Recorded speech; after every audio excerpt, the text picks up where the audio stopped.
Good morning, students. We were discussing about combustion. So let us discuss about activity 6.3 that says place a piece of burning wood or charcoal on an iron plate or tawa. Students एक जलता हुआ लकड़ी का piece या charcoal का piece. Charcoal students ये भी एक तरह का फ्यूल होता है जो लकड़ी से बनता है। लकड़ी को एयर की एब्सेंस में जब बहुत ज़्यादा हीट किया जाता है तो उससे एक फ्यूल बनता है जो दिखने में कोयले जैसा होता है, लेकिन एग्जैक्टली वो कोयला नहीं होता, वो सॉफ्ट होता है। That is known as charcoal. तो आपने क्या करना है, एक बर्निंग पीस जो वुड का या चारकोल का है उसे एक आयरन प्लेट या तवे के ऊपर रखना है। स्टूडेंट्स ऐसी कोई भी चीज जहाँ पे जो बहुत हीटेड है उसको सीधे अपने हाथ से नहीं पकड़ना है, और ऐसी कोई भी चीज परफॉर्म करते टाइम आपने अपने पेरेंट्स की प्रेजेंस में ही ऐसी एक्टिविटी को परफॉर्म करना है। और अगर कोई ऐसी चीज को पकड़ना हो तो उसके लिए आपको चिमटा या कोई ऐसी चीज को यूज करना होता है ताकि वो आपके हाथों को जला ना दे। Now cover it with a glass jar or a tumbler or a transparent plastic jar। आपने उसे एक तवे के ऊपर रख दिया जो जलता हुआ लकड़ी का या चारकोल का पीस था। फिर उसके ऊपर आपने एक ग्लास का जार या कांच का एक ग्लास या फिर आपने एक ट्रांसपेरेंट प्लास्टिक का जार उसके ऊपर रख दिया। ऑब्जर्व व्हाट हैपेंस, तब आपने देखना है कि क्या हुआ। Does the charcoal stop burning after some time? Can you think of the reason why stops burning? तो जो लकड़ी या चारकोल का पीस है, जब आपने उसके ऊपर ग्लास या एक कोई ग्लास जार या टम्बलर रख दिया तो क्या हुआ, थोड़ी देर के बाद वो जलना बंद हो जाता है। वी नीड टू थिंक कि क्या रीजन है, क्या क्यों वो जलना बंद हो गया। आग भी थी वहां पे, फ्यूल भी था, लेकिन फिर भी वो जलना बंद हो गया, तो उसके पीछे क्या रीजन रहा होगा। You might have heard that when clothes of a person catch fire, the person is covered with the blanket to extinguish fire. Can you guess why? So let us first of all discuss what is the meaning of extinguish. Students, extinguish का मतलब होता है आग को बुझा देना। तो जब किसी के, अगर मान लो कि बाय एक्सीडेंट किसी चीज को या किसी इंसान को आग लग जाए तो क्या किया जाता है। आप लोगों ने देखा होगा मूवीज वगैरह में, तो क्या करते हैं उसके ऊपर वो कोई ना कोई भारी कपड़ा जो है वो डाल देते हैं, जैसे कि ब्लैंकेट, कंबल, बोरी, ऐसी कोई चीज उसके ऊपर डालने की कोशिश करते हैं। Can you guess why? तो ऐसा क्यों किया जाता है, वो कंबल या बोरी डालने से वो इंसान कैसे बच सकता है। स्टूडेंट्स, कई सारे तरीके हो सकते हैं आग को बुझाने के, एक्सटिंग्विश करने के। उनमें से ये एक कॉमन मेथड है कि भारी कपड़ा उसके ऊपर डाल दिया जाता है। अगर हम एक कॉटन का कपड़ा डालेंगे तो हो सकता है वो कपड़ा भी, उसको भी आग लग जाए। भारी कपड़ा उसके ऊपर डाला डाला जाता है, उसके पीछे रीजन होता है, we will discuss about that. उसके अलावा पानी भी डाला जाता है, उसका एक अलग रीजन होता है। या जो बेस्ट पॉसिबिलिटी, अगर फायर एक्सटिंग्विशर हो तो उससे भी उसके ऊपर स्प्रे करके बचाया जा सकता है। Now recall some of the experiences. Does a matchstick burn by itself? How does it burn? तो स्टूडेंट्स, इसके बारे में हम थोड़ा सा पहले अपने एक्सपीरियंस के बारे में सोचते हैं कि जो मैच स्टिक है, जो माचिस की तीली है, क्या वो अपने आप से जल जाती है। आप लोगों ने सबने देखा होगा मैच स्टिक्स को, वो अपने आप तो नहीं जलती है, बॉक्स के अंदर पड़ी पड़ी या बाहर निकालने के बाद। वो बर्न करने के लिए आपको क्या करना पड़ता है, उसके लिए आपको जो मैच स्टिक के साइड में कोई केमिकल लगा है उसके ऊपर उसको रगड़ना पड़ता है। You must have experienced must had an experience of burning a piece of paper. तो आप लोगों ने सबने कभी पेपर का पीस जला के देखा होगा। Does it burn when a burning match stick is brought near it? अगर एक जलती हुई माचिस की तीली हम सिर्फ उसके पास लेके जाएं, क्या वो जल पड़ता है। Can you burn a piece of wood by bringing lighted matchstick near it? अगर आप एक लकड़ी के टुकड़े के पास एक लाइटेड मैचस्टिक, जलती हुई माचिस की तीली लेके जाओ, क्या उससे वो लकड़ी का पीस जलने लगता है। Why do you have to use a paper or a kerosene oil to start the fire in wood or coal? तो जो लकड़ी का पीस है या कोयला है, उसको जब आप लोगों ने जलाना होता है तो क्या किया जाता है कि एक पेपर को आग लगा के या उसके ऊपर मिट्टी का तेल डाल के फिर उसके बाद आग लगाई जाती है। Have you heard of the forest fire? क्या आप लोगों ने कभी सुना है उस आग के बारे में जो कि जंगलों में लग जाती है?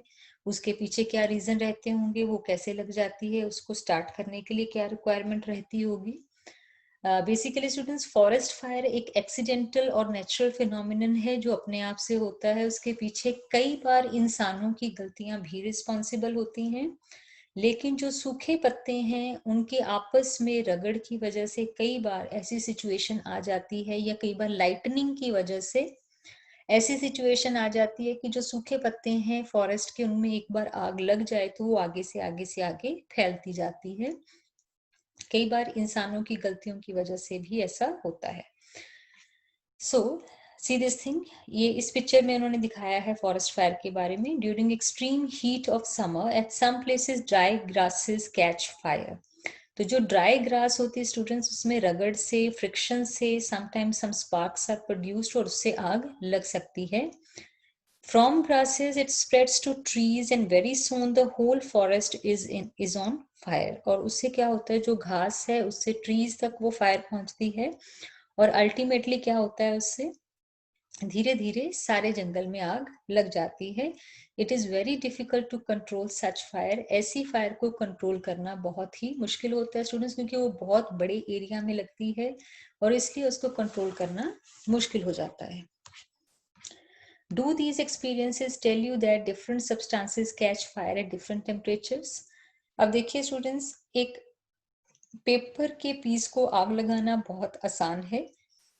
थोड़ी सी आग जैसे ही उसके कांटेक्ट में उसी वक्त उसे आग लग जाती है, लेकिन लकड़ी के जो पीसेस हैं उनको आग लगाना मुश्किल है, कोयले को आग लगाना मुश्किल है।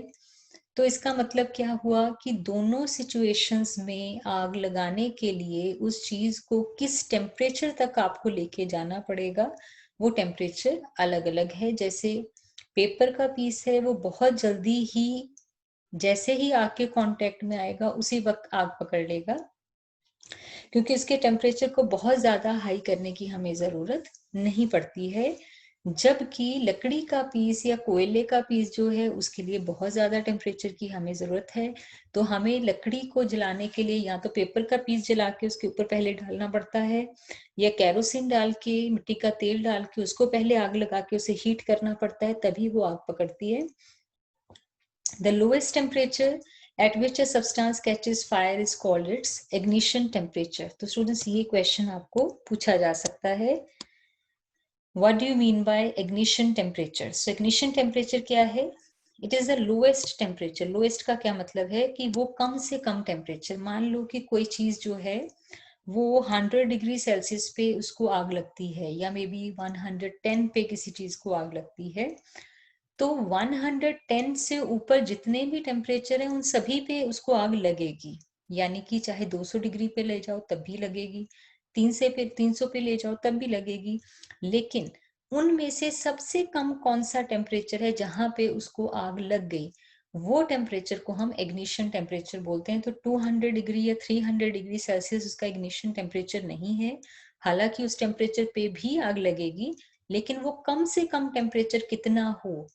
अब अगर 110 पे आग लगती है और 100 पे नहीं लगती है, 109 पे नहीं लगती है, तो 110 को हम क्या बोलेंगे, इग्निशन टेम्परेचर, क्योंकि उस टेम्परेचर से कम पे आग नहीं लगेगी और उसके ऊपर वाले सारे टेम्परेचर्स पे आग लगेगी।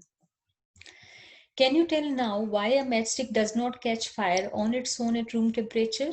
तो जो एक माचिस की तीली है जो बाहर पड़ी है उस पे अपने आप से आग नहीं लगती है, क्योंकि जो रूम टेम्परेचर है वो उसका इग्निशन टेम्परेचर नहीं है। Why does a matchstick start burning on rubbing it in on the side of the matchbox? तो स्टूडेंट्स, जो मैच बॉक्स की साइड है वहां पे केमिकल लगा है जिसके साथ रगड़ के क्या होता है कि उसको फ्रिक्शन से वहां पे हीट जनरेट होती है और उस हीट की वजह से it catches fire. The history of the matchstick is very old. More than 5,000 years ago, small pieces of pine wood dipped in sulfur were used as matches in ancient Egypt.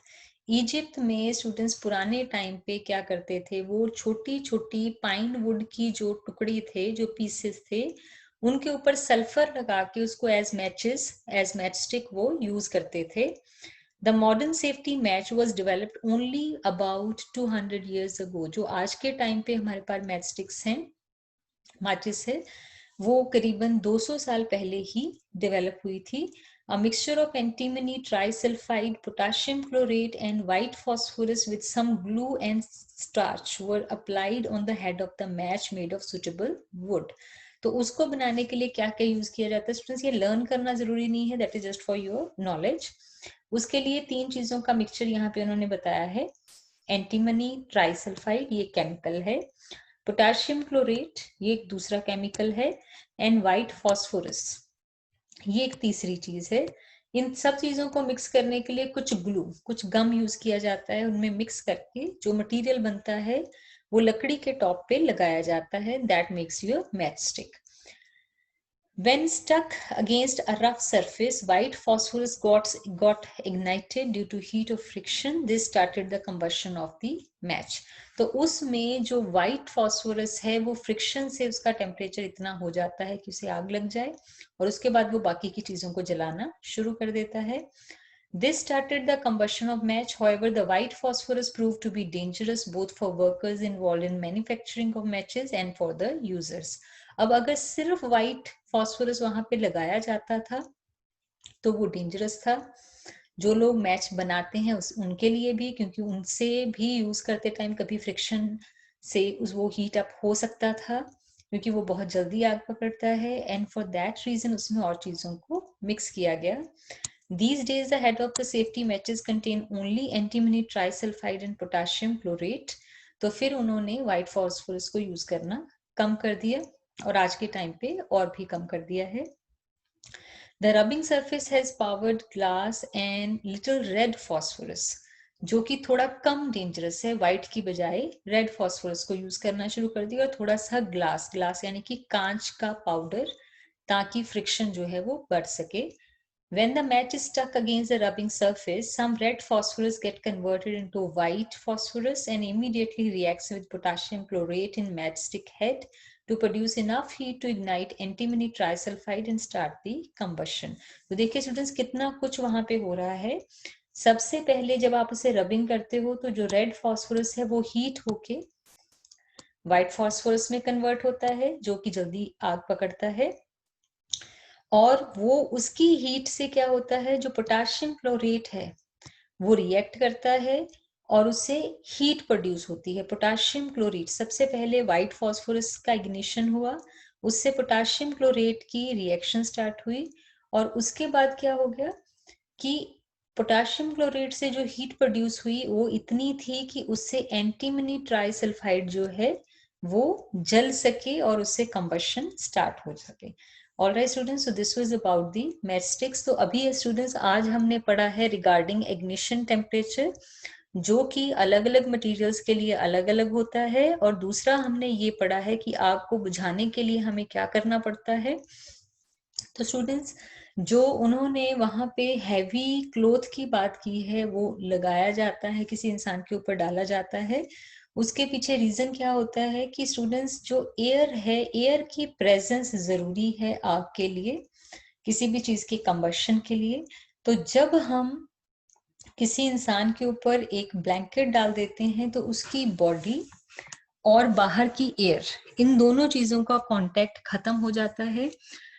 और fire से जैसे ही आप air का contact खत्म करोगे वैसे ही आग जो है वो बुझ जाती है. So that is the main point कि आग को बुझाने के लिए हमें आग का एयर से कांटेक्ट खत्म करना है, जलने वाली चीज से कांटेक्ट खत्म करना है, या जो उस ऑब्जेक्ट का इग्निशन टेम्परेचर है हमें उस टेम्परेचर से कम टेम्परेचर पे उसको लेके जाना है. तो जब हमने ब्लैंकेट डाला तो हमने क्या किया, हमने उसका एयर से कांटेक्ट तोड़ दिया. जब हम उस चीज के ऊपर पानी डालते हैं तो हम उसका टेम्परेचर जो है वो डाउन करने की कोशिश करते हैं और साथ ही साथ में एयर से भी कांटेक्ट तोड़ने की कोशिश करते हैं. और जब हम फायर एक्सटिंग्विशर से करते हैं तब भी हम उस चीज का एयर से कांटेक्ट तोड़ने की कोशिश करते हैं, जिससे आग बुझ जाती है. All right, students. So with this, I conclude today's session. So remaining we will take up in the next time.